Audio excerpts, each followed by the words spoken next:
A new captioning experience is coming to Premiere Pro and we can already test it in the public beta app. Is it any good? What's this hype all about?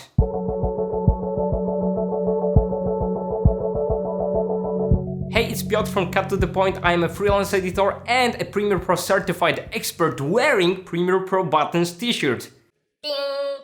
Today I will give you a quick overview of what's coming to Premiere Pro by the end of this unique year. If you want to read in detail about new updates, I will post a link to my website in the description. Let's cut to what seems to be the most important new feature, to the new captioning workflow. Let me give you some context. The old captioning panel was, not only in my opinion, the worst panel in Premiere Pro. Very buggy and you couldn't rely on a solid performance within it. So as far as I understand, they will deprecate the old captions panel and replace it with the brand new text panel. It will actually have two sections, transcript and captions. In the first one, there is a create transcription button, which makes me really hyped. Why?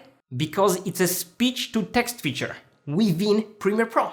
It means we'll be able to automatically create a transcript for any video or audio clip with aligned pacing of spoken dialect that matches the video timecode. This feature will be powered by Adobe Sensei. The remaining question is, will it be a paid feature? Or will the monthly fee we pay cover the expenses? It's yet to be determined. I really hope it will be included, or at least that there would be a monthly limit for free transcripts. Let's say 100 minutes per month. Would be very sweet. If you want to try it out, you will have to apply for an early access. I'll be sure to provide the link in the description and on my website. Let's have a short look at how speech-to-text will work. For now, it will support 12 languages. Basically, there is a drop-down menu where you can choose a language, how many speakers are involved, and what audio should be analyzed. It's a choice between auto-detect dialogue, audio clips tagged as dialogue, and audio on a selected track. However, the second half, the new captioning experience, is already available in the public beta, which all of you can download from the main Creative Cloud app. So here is the deal. They added a new type of a timeline track that can only contain captions or subtitles. I must say, I think that's a brilliant approach. Basically, there is no learning curve as captions behave like regular clips that you can trim, move, ripple edit, etc. The new text panel provides easy navigation and a two-way link between captions in the panel and the timeline. So if I click on any record, it will navigate the timeline to that point. And if I playback the timeline, the specific text will be highlighted in the panel. By the way, you won't see this new C1 track on the timeline at first. But as soon as you drag and drop any caption file onto a timeline, it will open automatically. Changing the look of captions is achieved in the Essential Graphics panel, which users are already used to.